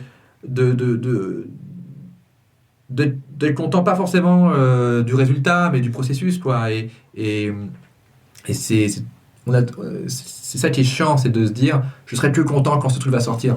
Et j'ai fait suffisamment de choses pour savoir que c'est pas vraiment vrai, quoi. Donc, ouais, j'essaye, moi, de prendre du recul par rapport à ça, de me dire, putain, c'est quand même cool, tout ce que j'ai fait, etc. J'ai pas de regrets, même si je me réveille la nuit en me disant à chaque fois, putain, pourquoi ça avance pas, putain, quand est-ce qu'on tourne ce truc et tout, ça fait trop longtemps que je l'attends, etc. Et le pire, c'est que quand je tournais Le Visiteur du Futur, les séries, qui étaient pourtant à ce moment-là des projets de rêve avec, tout était cool, où je maîtrisais un concept que j'avais créé avec mes potes, on me donnait des moyens de faire un truc que personne d'autre ne faisait, et pourtant j'étais malheureux à ce moment-là parce que je me disais, j'avais trop de... J'étais pas malheureux, mais j'étais très concentré, et je me rappelle, chaque jour de tournage, je me levais, je me dis, François, rappelle-toi que tu vas passer une journée avec tes potes, que très peu de gens peuvent se lever le matin et se dire, tiens, j'ai passé la journée avec mes potes à faire des vidéos, à faire une série en costume et tout. Et je devais me forcer à y penser pour pas être dépressif pour rien, quoi. En fait, c'est ça qui est terrible, c'est d'être négatif, quoi. Et moi, des fois, je suis trop négatif, et je devrais l'être moins, quoi. Et j'essaie de m'entourer de gens positifs, voilà, c'est ça que j'ai appris, c'est de m'entourer de gens avec qui tu es content de parler. Par exemple, là, il y a un projet, je suis avec Yacine Bellous, et à la base, on s'est pas dit, on a un projet, on s'est dit, travaillons ensemble, on trouvera le projet après. Parce qu'on est... pour moi, c'est tellement une source de positivité que j'avais besoin de ça. Je veux dire, on trouvera l'idée, c'est pas que l'idée est pas importante, mais l'idée viendra de la positivité, de la création, de cette relation, quoi. De l'envie de travailler ensemble. De l'envie de travailler, quoi. Et je pense que c'est ça qui est le plus précieux. C'est pas tant les projets, alors ça paraît un peu con, mais c'est les gens, en fait. C'est-à-dire que les gens avec qui tu vas travailler, qui vont générer une énergie, ils vont te permettre de trouver des bonnes idées. Plutôt que de devoir s'accrocher à dire je suis censé trouver la bonne idée parce que je suis censé être un génie, machin, etc. Et l'idée qui va être géniale, qui va devenir de moi, si c'est le cas, tant mieux. Mais moi, de ce que j'ai vu, c'est que les meilleures idées que j'ai eues, je les ai eues en collaboration ou en interaction, on va dire, avec quelqu'un ou avec quelque chose, quoi. Et du coup, j'essaye de favoriser ça, parce que c'est un métier très solitaire des fois. Des fois, je passe trop de temps tout seul et je me dis... Et Mystère à Sajatu est né de ça. Il est né du fait de me dire, je me rendais compte que je voyais pas assez de gens, que je sortais peu. Je me suis dit, il faut que je crée un projet où régulièrement je vois des gens que j'aime bien, qui m'amusent, qui me font rire, qui m'inspirent. Et donc, on a créé ce concept. Il faut vraiment se côtoyer, en fait. Et ce qui est bien, c'est qu'il y a à la fois des potes que je connais depuis très longtemps et que je suis content de revoir, comme des gens que je connaissais moins et que j'apprends à découvrir. Comme récemment, il y a eu un épisode avec John Rachid. Je connais John Rachid depuis longtemps, mais j'ai jamais bossé avec lui. Et là, de le voir au sommet de son art, c'était génial. Je me dis, ah putain, mais ok, j'ai l'impression d'avoir bossé avec lui, alors que techniquement, c'était que 2 heures de notre vie, tu vois. Et ça, c'est important pour moi, quoi. C'est important de ne pas trop m'isoler, de ne pas être trop dans mon coin, et tout, etc. Parce que c'est très tentant. Très tentant de s'isoler, parce que voilà, quand tu n'as pas besoin d'être dans un bureau à côtoyer d'autres gens. Moi, j'ai construit ma vie pour jamais être dans un bureau et avoir des collègues, à être à la machine à café, parce que c'est un peu mon angoisse. Les bureaux, c'est mon angoisse. J'en ai fait même une série avec Slim qui s'appelle Les Opérateurs, dans laquelle on a mis en scène une boîte dans laquelle, voilà, quoi, tout est bizarre. Mais au fond, je sais que être tout seul dans son coin, c'est pas non plus sain, quoi. Et donc, trouver des façons de trouver des gens avec qui travailler, etc., c'est important. Tu t'alimentes de ces rencontres aussi. Comment ? Tu t'alimentes aussi de ces rencontres. Exactement. Et parce que je suis pas le génie que des fois je pense être. Vraiment, quoi. J'ai besoin d'être inspiré par des choses, par des gens, etc., quoi. Et sans être un génie, mais en prenant un peu de recul, peut-être en t'imaginant toi un peu plus tard, est-ce qu'il y a un truc où tu aimerais te dire je suis content d'avoir apporté ça aux gens ou d'avoir laissé cette petite trace qui a aidé quelqu'un, des gens ? Qu'est-ce qui serait important pour toi ? Déjà, je pense que je suis... Enfin, ce qu'on a fait avec le Visiteur du Futur déjà, et aussi, moi ce qui me rend heureux, c'est que autour du Visiteur du Futur, au même temps, il y a eu d'autres gens qui ont fait des choses. Et le fait de faire partie de cette génération-là, ça c'est un truc qui me rend très fier. De me dire, ok, on a tous commencé. Tu vois, on a fait un podcast avec Flaubert dans son Floodcast où il avait réuni moi, Davy, John Rachid et Baptiste. Et tout ça, c'est des gens avec qui on a mis du temps à se retrouver, mais on a commencé un peu au même moment, on avait les mêmes références, et de se dire, putain, on a galéré en même temps. De faire partie un peu de cette génération-là, c'est un truc qui me fait plaisir, quoi. Vraiment de me dire, ok, j'ai ma pierre à cet édifice-là, quoi. Et tu sais qu'on le sent de l'extérieur. Enfin, on voit, j'ai l'impression que t'as une sorte de génération ou de groupement de gens qui ont avancé un moment tous ensemble, et qui ont, je sais pas si c'est le bon mot, mais émergé ensemble grâce à leur création. Et du coup, ce qui, moi, me rend heureux, c'est que les succès des uns sont aussi nos succès, tu vois. C'est que le fait de voir Ludovic et Jérôme dans un film Netflix, on est fiers. On se dit, tiens, c'est cool. Ça veut dire que c'est possible pour beaucoup d'autres gens, tu vois. Il y a, pour l'instant, pas cet esprit de compétition et de comparaison. Voilà, exactement. Enfin, il peut exister en mode amical, en mode j'ai envie de faire mieux que lui, mais pas pour le détruire, mais juste pour me challenger, tu vois. Mais du coup, c'est ça qui me rend le plus heureux. Et c'est pour ça que j'aime bien quand les fans, entre guillemets, ne savent même plus d'où on vient. Ils disent, ouais, t'es moustache ou bagel ou... Tu vois, ils confondent. Parce qu'on s'est tous mélangés au bout d'un moment, tu vois. On l'a fait juste avant en plus. Bah ouais. C'est marrant. Mais moi, ça me rend heureux que les gens ne savent pas exactement. Ils disent, ouais, je vois globalement qui tu es, mais je vois que tu fais partie d'une génération. Et moi, ça me fait plaisir, ça, tu vois, de faire partie de cette génération-là, etc. et tout. Et je te dis, il y a des gens, je dis, Cyprien, je le connais depuis des années, mais on a travaillé ensemble très tard, finalement, quoi. Mais voilà, quoi, on sait d'où on vient, on sait qu'on a eu plus ou moins les mêmes galères, même si on n'a pas fait forcément les mêmes parcours. Ça, c'est ma grande fierté. Et que dans tout ça, le Visiteur du Futur reste un truc unique. C'est-à-dire que je n'ai pas essayé de copier un tel ou un autre, et tout, etc. J'ai essayé de faire ce qui me semblait le plus logique pour moi, ce que j'avais le plus, qui me faisait le plus kiffer. Ça a eu son propre succès, et tout, etc. Ça me rend heureux. Mais on est dans une période là qui est charnière et où beaucoup de choses sont en jeu, quoi. C'est-à-dire que ce qui a été une culture alternative parallèle pendant longtemps commence un peu à être, on va dire, pas récupéré, mais un peu mainstream. Déjà, c'est devenu de plus en plus mainstream, c'est sûr. C'est-à-dire que vraiment maintenant, il y a des jeunes qui disent j'ai grandi avec tes vidéos, qui est incroyable. Ce qui est ouf, c'est que j'ai vu la stat il n'y a pas très longtemps, c'est qu'aux États-Unis, le métier numéro 1 que veulent faire les gamins, c'est youtubeur. Bah ouais, c'est évident. Devant tout le reste, c'est incroyable. Et c'est un métier qui n'existait pas quand nous on était jeunes. C'est-à-dire qu'on ne pouvait pas dire j'étais youtubeur, ça n'existait pas. Du coup, c'est un métier qui a été inventé, voilà. Mais donc ça, c'est sûr que ça change complètement la donne. Ce qui fait que les nouveaux jeunes qui vont créer auront d'autres références. Tu vois, c'est que moi, mes références c'était le cinéma et un peu la télé. Et c'était pas Internet. Quand j'ai grandi, j'avais pas de culture Internet. Donc du coup, les nouveaux jeunes, ils vont vraiment avoir une culture Internet et cinéma et littéraire et tout ce que tu veux et jeux vidéo, mais une culture Internet en plus. Du coup, c'est ça qui va être intéressant, c'est de voir ce que ça va donner en termes de création. Voilà, ça va être hyper intéressant. Ouais. Bah, il y a juste une observation et après on a 2 questions pour finir pour toi. L'observation, c'est que quand je t'écoute parler, on sent que tu te connais très très bien. Et tu te connais toi-même. Malheureusement, oui, bah, il faut. Non, mais enfin oui, il faut, mais je trouve que c'est assez frappant. Tu te dis, je sais que je suis comme ça, je sais que je préfère être dans ces situations-là, et c'est une grande force quand on veut créer, je pense. Et je pense que ça vient aussi de de plein de petits moments de frustration que Ouais. t'as eu où tu t'es dit putain merde ça marche pas et que Ouais. t'as retenu des choses quoi. Ouais, et puis surtout de se comparer un peu. C'est que, justement, de voir des gens faire des trucs que tu pourrais pas faire. Genre, voilà, il y a des gens,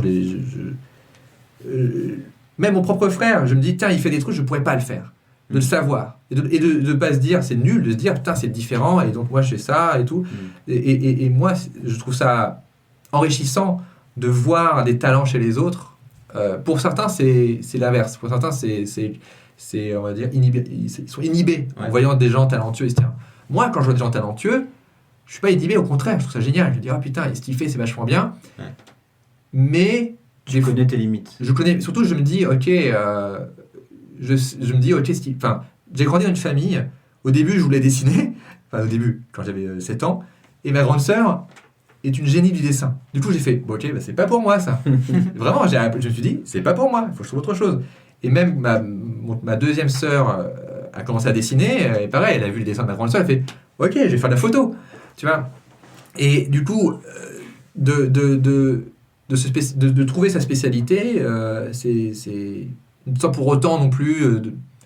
Le piège, c'est se dire, je sais faire que ça, je fais que ça, je prends plus de risques, Tu t'en fais, j'ai un public que je dois nourrir. En fait, peut-être la différence, c'est que moi, mon public me nourrit pas, dans le sens technique, enfin financièrement. Alors que pour beaucoup de youtubeurs, ou peut-être pour des gens du théâtre, j'en sais rien, ils sont vraiment liés à l'argent que le public est prêt à mettre, ou au temps que le public est prêt à mettre, pour vivre. Moi, j'ai jamais eu d'argent directement par rapport à un public. Du coup, j'ai jamais gagné d'argent directement par le public, même à l'époque du Visiteur Futur ou des vidéos sur Internet. C'était les boîtes de prod qui me payaient pour fournir des vidéos, etc., pour faire un travail. Du coup, je me suis jamais dit, tiens, si je fournis pas assez un truc pour eux, j'aurais mon loyer sera compromis, quoi. Ça n'a jamais été un problème dans ma tête, ça. Bien sûr, je veux que le plus de gens voient ce que je fais, etc., mais ça n'a pas été ça mon moteur, et c'est pas ça qui me paye. Mais du coup, chaque fois que je vois des youtubeurs ou même des streamers, alors les streamers c'est pire parce que eux vraiment c'est au quotidien qu'ils doivent générer de l'engouement, générer des tips et tout, etc. Enfin c'est terrible. Du coup, Ça peut être assez malsain parfois. Je pense que tu peux en arriver parfois à faker certaines émotions Complètement. pour Et engager les gens alors que finalement t'es pas dans l'humeur, quoi. Et exactement, à te dire, je suis payé pour. Si je suis pas comme ça, ils vont me quitter, ils vont plus être là. Heureusement que je n'ai pas ça, quoi. Heureusement que je n'ai pas ce stress-là. Je le vivrais très mal, quoi. Avec Valentin, c'est l'avant-dernière question qu'on avait envie de te poser. On est tous les deux sur le début du chemin de la création. Et on se demandait, est-ce qu'il y a un principe qui t'a peut-être forgé en tant que créateur, quelque chose que tu t'es dit, une sorte de règle de vie que tu t'es toujours forcé à appliquer. Ouais, je sais pas si c'est un mantra, mais un conseil que tu me donnerais, qu'il faut appliquer pour avancer sur ce chemin. C'est dur, hein. Non, j'ai pas de phrase magique. J'ai pas de phrase magique parce que c'est peut-être que, enfin, justement en fait, je pense que les gens qui créent, ils le créent pas parce qu'ils ont envie de créer, ils créent parce qu'ils sont obligés. Tu peux pas convaincre quelqu'un de créer, tu vois, tu peux pas lui dire mais si, t'as du talent, machin. Même si t'as pas de talent et que c'est en toi, tu pourras pas t'en empêcher, tu vois. Du coup, c'est horrible de dire ça, de dire tu l'as ou tu l'as pas, mais c'est un peu ça, c'est un peu. Il y a des gens très talentueux qui vont pas créer parce que ils ont pas ça en eux, quoi. Il y a des gens qui voilà, et des gens moins talentueux qui vont créer parce que ils se sentent obligés. Moi, je pense que je fais partie de ces gens-là. Je sais pas à quel point je suis talentueux, je sais juste que je suis obligé de créer. Mon cerveau est fait comme ça. Mon cerveau, il voit quelque chose et il essaie de l'optimiser ou de l'améliorer ou tu vois.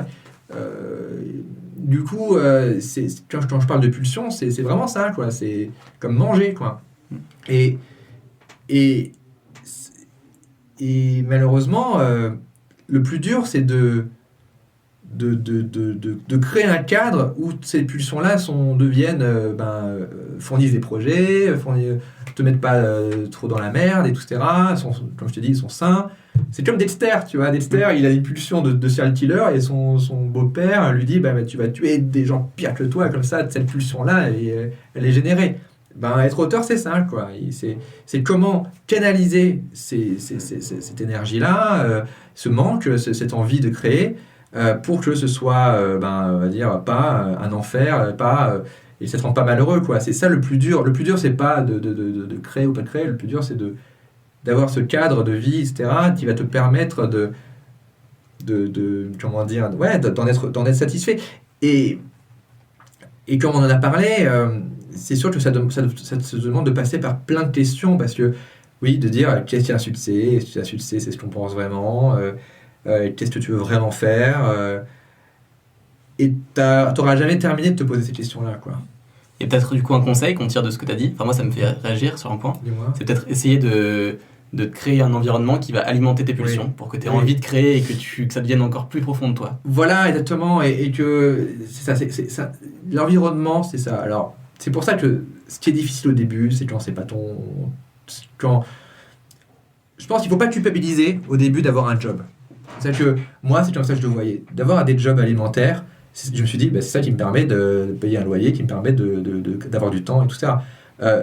Là où j'étais un peu malin, c'est que d'être gardien de nuit, je savais que ça me permettait de travailler que 3 fois par semaine. C'était 3 fois 12 heures. Du coup, c'était mes 36 heures, voilà. Et du coup, ça me permettait d'avoir du temps à côté. Bien sûr, si tu prends un job qui t'empêche d'avoir le moindre moment de cerveau disponible, ça va être compliqué après. Donc, il faut trouver les solutions malines pour te alterner job et etc. Et sachant que même quand ça va devenir ton métier, tu auras les mêmes problématiques. Tu vas devoir faire des trucs un peu chiants à la con, des rendez-vous que tu n'as pas envie de faire, etc. Et à côté, on va te dire, bah oui, mais il faut t'écrire, tu vois. Donc du coup, c'est important dès le départ de trouver son rythme, etc., sa rigueur. Et malheureusement, on n'est pas tous égaux par rapport à ça, on n'a pas tous les mêmes chances, et c'est ça un truc qu'il faut retenir, c'est que certains doivent plus bosser que d'autres, certains s'y prennent à un moment de leur vie où c'est plus tard, donc ils ont d'autres contraintes familiales, tu vois, enfin voilà quoi. Donc du coup, c'est un peu, ce serait un peu présomptueux de ma part de dire, d'appliquer ce que moi j'ai fait à tout le monde. Parce qu'on n'a pas tous eu la même vie, on n'a pas tous, déjà, on ne vient pas tous de la même ville aussi. C'est-à-dire que c'est ce que John Rachid disait à un moment. John Rachid disait, putain, je me sentais exclu et tout ça. Je pensais que c'était parce que j'étais rebeu, mais c'était parce qu'il vivait à Lyon. Et en fait, dès qu'il est venu à Paris, qu'il a commencé à croiser d'autres gens qui faisaient la même chose que lui, il s'est dit, mais en fait, oui, c'est là où il fallait que je sois. Mais en même temps, vivre à Paris, c'est un putain d'handicap, tu vois. Donc du coup, on n'a pas tous malheureusement, on démarre pas tous au même endroit, quoi. Maintenant, avec les technologies, l'avantage, c'est que on n'est pas forcément obligé d'être à Paris, voilà, quoi, pour créer. Il y a des gens qui vivent dans tous les coins de la France et qui peuvent être un peu, voilà, quoi, qui se débrouillent très bien. Donc, je n'ai pas de conseils là-dedans. Moi, j'ai suivi un chemin, parce que, voilà, qui était circonstanciel. Et j'en ai tiré le maximum de choses. Ce qui est sûr, c'est que, par contre, quand j'étais au BTS, j'étais hyper stimulé par les gens avec qui j'étais. Et c'est là où j'ai rencontré des gens avec qui je travaille toujours, à savoir Slim, Anaïs, entre autres, Jimmy, mon compositeur et tout, et d'autres gens. Mélanie Laurent. Alors Mélanie Laurent, non, t'as vu ça où ? Dans une interview. En fait, non, j'ai appris plus tard que j'étais au lycée avec elle, mais je savais pas. Ouais. Du coup, malheureusement, j'ai pas été stimulé par elle parce qu'on s'est jamais croisés vraiment. Dommage. Mais on était dans la même classe cinéma, mais on se croisait pas et on se connaissait pas.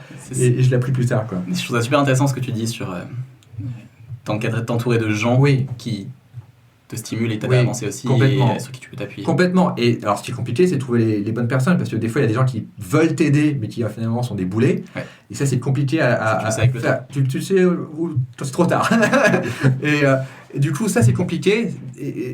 Et aussi trouver Et après, donc, quand j'ai fait mon BTS, après, j'ai fait un peu de fac. Mais quand je dis un peu, c'est un mois. Parce que là, pour le coup, là, c'est mon expérience, et je dis pas que la fac, c'est nul. Mais là où d'enchaîner BTS audiovisuel où toutes les semaines on tournait des trucs, on créait, on était on avait du matos dans les mains, et d'être dans des salles de fac où on regardait des documentaires que je pouvais voir sur Arte, et de voir des gens qui étaient éteints à l'intérieur, je me suis dit, je vais mourir si je reste là. C'est motivant, Nico, aussi. C'est motivant aussi parce que tu te dis t'as envie d'y jamais. C'est surtout la meilleure chose que j'ai faite, c'est de quitter cet endroit. Bien sûr. C'est que je me rappelle le moment où j'ai quitté la fac et j'ai dû dire à mes parents, bon, j'arrête la fac, mais j'ai un plan. J'avais pas vraiment de plan, mais je voulais les rassurer. Et je leur ai dit, je vais faire des fausses pubs et après je vais être engagé en tant que créateur de pub. ça s'est pas vraiment passé comme ça. Mais l'important, c'était que je me force à faire des trucs et de quitter la fac. Et vraiment, c'était une des meilleures choses que j'ai faites. De quitter un environnement stérile et démotivant, c'était hyper important. Et ça, c'est pour ça que je dis qu'on n'est pas tous égaux là-dessus. Et certains, malheureusement, sont dans des zones, que ce soit scolaire, familiale, professionnelle, où ils n'ont pas ça. Et je peux pas leur dire, bah, allez les gars, le matin, on se lève un petit peu et on écrit. Et non, malheureusement, la triste réalité, c'est que pour certains, c'est plus dur que d'autres de trouver un cadre stimulant, quoi. Finissons par la dernière question. On a un cadeau pour toi. Oh, Est-ce que tu tu es nous inviter? plutôt BD ou livre? Moi, Ouais. je suis plutôt livre. Mais en ce moment, je suis plutôt BD. Non, c'est juste que j'ai pas une grande culture BD comme Davy par exemple, qui lui lit tout, etc. Après, je suis pas non plus enfin, je lis très peu de romans, à mon grand regret. Je lis beaucoup trop de livres de cinéma, des techniques, etc. Et je me dis, putain, il faudrait vraiment que je me remette. Est-ce que tu en recommandes un d'ailleurs, de technique, de Bien script? sûr. Un seul. Peut-être un des meilleurs, dans le sens qu'il est un peu celui qui synthétise le plus, c'est Into the Woods de John York, parce qu'il fait référence à d'autres livres. Mais malheureusement, lire les autres, c'est important aussi. Okay. En fait, ce qui est chiant dans les livres de scénario, c'est que soit il faut en lire aucun, soit il faut tous les lire. L'erreur, c'est d'en lire qu'un et de se dire c'est ma Bible C'est la méthode. et que je vais devoir appliquer cette. Enfin, une méthode, c'est censé t'aider, pas censé te donner des contraintes. Donc, moi, je trouve ça plus intéressant de lire plein de méthodes et de prendre un peu le meilleur de chaque livre, plutôt que d'en suivre un et de me dire c'est comme ça et c'est une routine et tout. Voilà, quoi.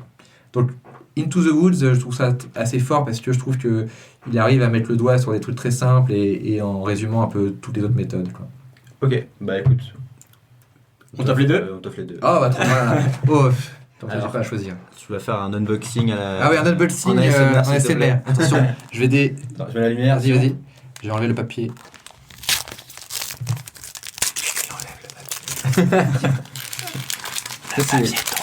Ça, c'est la BD du coup, Alors, la BD, c'est qui est très petite. Francis et Papa. D'accord, déjà le titre, j'aime beaucoup. Tu connais Francis ou pas?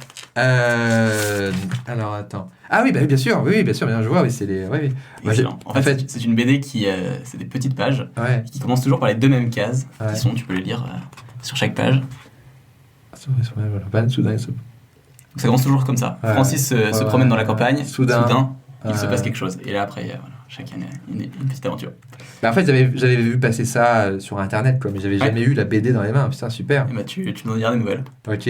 Vous avez pensé à moi parce que il s'appelle Francis ou rien à voir? Non, rien à voir. Ah, d'accord, ok. En fait, à chaque fois, je choisis une BD qui me semble être, pour moi en tout cas, la bonne à offrir à l'invité. J'essaie Bah, de penser un peu, je sais pas mais comment tu penses, mais j'essaie en Ouais. tout cas de trouver un style qui, je me dis, va plaire à cette personne. Oui, et surtout d'aller au-delà de ce qu'il connaît déjà, quoi. Ouais. Donc ça, c'est... C'est pas forcément simple, mais. Ouais, On ouais. ne se connaît pas personnellement, mais on s'est dit, enfin là, je me suis dit, voilà, c'est ça. Bah, non, je trouve ça super. J'ai hâte de Pour l'instant, on a toujours. Bah, on est toujours assez juste, contents. hein. Ouais, et personne vous a dit, mais non, mais regardez cette Ouais, merde. Ah, merde. Voilà. Alors le deuxième. Alors, si tu lis pas de roman, ça va peut-être te faire peur au début. Non, mais j'en lis pas assez. Par le volume. Mais tu vas le vendre. J'en lis pas assez. Ah, le Comte de Monte Cristo. Ah putain, oui, alors le pavé. En plus, c'est quoi? C'est le un. C'est le 1, donc Il y a il y deux a tomes. plusieurs tomes. Tu l'as lu ou pas? Bah non, alors j'ai dû voir des films, voilà, plusieurs trucs, mais... Peut-être un film dessus, je sais pas. Bah, il y a une époque, il y a eu un film avec Guillaume Depardieu et Gérard Depardieu. Oui, Guillaume c'est ça. Depardieu faisait la version jeune du Comte de Monte Cristo, et après c'était Gérard Depardieu. C'est ça. Mais en tout cas, excellent bouquin. On a justement reçu Alexis Michalik plus tôt dans Ouais. la semaine et Ah bah lui, il est très inspiré par Dumas, lui. par Dumas, il adore. Et moi, je suis allé voir sa pièce, donc Le Porteur d'Histoire, Bien sûr. en ayant Oui. lu Monte Ouais, ouais. Cristo et j'ai eu plein de parallèles. Et, Ouais, complètement. et l'histoire est assez dingue et je trouve que pour un scénariste et un mec qui a écrit, c'est absolument fou l'histoire et je Surtout, pense que tu vas adorer. oui, quoi. ça, mais c'est les premiers feuilletons, quoi. C'est ça qui est génial. Bah écoute, Et là, pour le coup, tu disais, c'est le soap, c'est Ouais. un bouquin de 700 pages, Ouais, ouais. mais à chaque page, je te dis, putain, mais qu'est-ce qui lui arrive, quoi. mais non, mais voilà, mais complètement, mais c'est ça les. En Angleterre, c'était Dickens qui faisait ça, quoi, Complètement. qui faisait ça sur.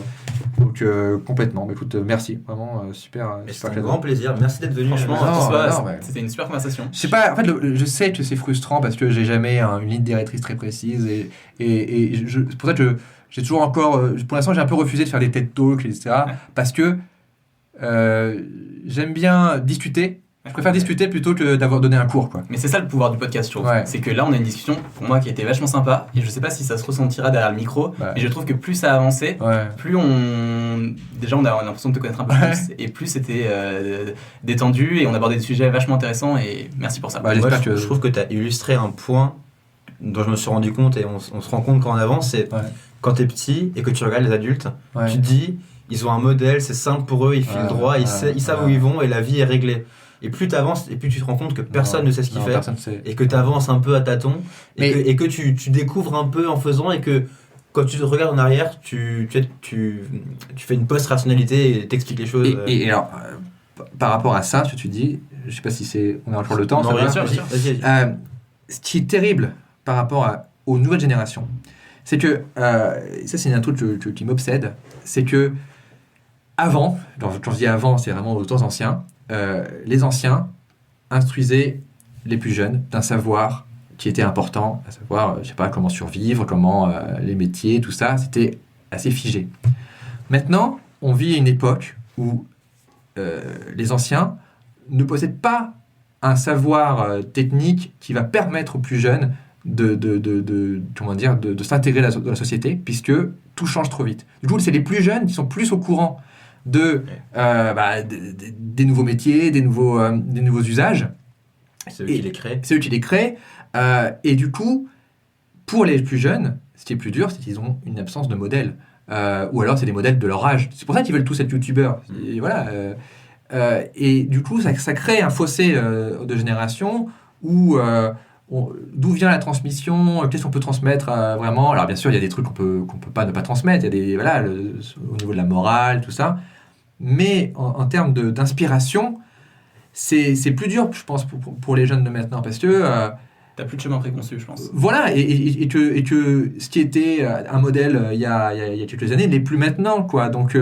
Tu disais, tu rentres dans une boîte, tu fais 5 ans à ce poste, tu montes et tu fais... Et dans 20 ans, t'es le boss de ton boss, ça n'existe plus. Ça n'existe plus, ça existe, mais ça fait plus rêver, les plus jeunes, quoi.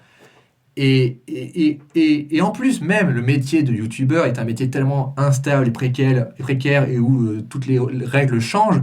Même si un jeune se dit, je vais être youtubeur maintenant, dans 5 ans, peut-être il se dira, mais ça n'existe même plus youtubeur, tu vois. Donc du coup... youtubeur a disparu. Voilà, ce sera... Ce qui est possible. Ce qui est très possible. Du coup, c'est beaucoup plus dur maintenant pour les jeunes, voilà, et ils peuvent pas savoir qu'est-ce qui va être le truc qu'ils vont avoir envie, voilà. Et donc, c'est pour ça que c'est de plus en plus dur, je pense, pour les plus jeunes, malheureusement. Alors, on finit sur une note négative, mais... Négative? Non, pas négative, mais un peu... C'est dans le sens où... Moi, je vois ça de manière très positive. Je suis d'accord. Tout est possible. Exactement. C'est à toi d'aller chercher. Exactement. C'est pas une façon de dire vous pourrez pas faire comme vos parents. Tant mieux. Ouais. Voilà. Donc du coup, maman, le but, c'est de créer ses propres modèles. Le but, c'est d'être malin, de sentir les choses du moment, de dire en ce moment ce truc c'est bien, il y a du potentiel, je vais miser là-dessus, plutôt que de se dire je vais faire ce qui a déjà été fait alors que ça n'existe plus. Tu vois, moi justement, je me rappelle, je voulais que être réalisateur. Mon seul plan B que j'avais quand j'étais jeune, c'était d'être vendeur dans un magasin de vidéoclub. Et je me suis dit, ça c'est un métier que je pourrais faire. Il n'existe plus ce métier. Ce métier, oui, voilà. Et je me suis dit, parce que pareil, à l'époque, je voyais Tarantino, je voyais des gens, Kevin Smith faire ça. Je me suis dit, ça je peux le faire. Ce métier n'existe plus, il n'y a plus de vidéoclub. Donc j'ai même plus de plan B. Voilà, donc du coup, il faut à chaque fois, voilà, être en recherche. Entre recherche et être à l'affût, vraiment. Ouais. Et donc c'est pour ça que c'est pas tant négatif pour moi. Je pense en mouvement pour trouver ta voie. Exactement, quoi. Voilà. Super. Merci beaucoup. Non, merci à vous. François, merci. C'était un vrai plaisir de t'avoir. Non, mais c'était un vrai plaisir aussi.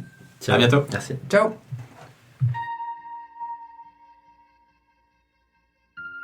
Déjà 4 épisodes. C'était une super rencontre avec François Descraques pour nous. On espère que ça vous a plu énormément. Et surtout, le meilleur reste à venir. Si l'épisode vous a plu, vous pouvez nous aider de plusieurs manières.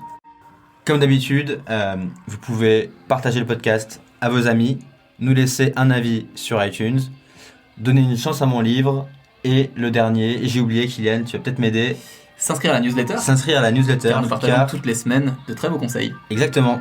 On vous dit à lundi prochain pour l'épisode numéro 5. Et on vous dit de rester connecté. Non, on vous dit quand? Rendez-vous lundi prochain. Rendez-vous lundi prochain. Bonne semaine. Salut.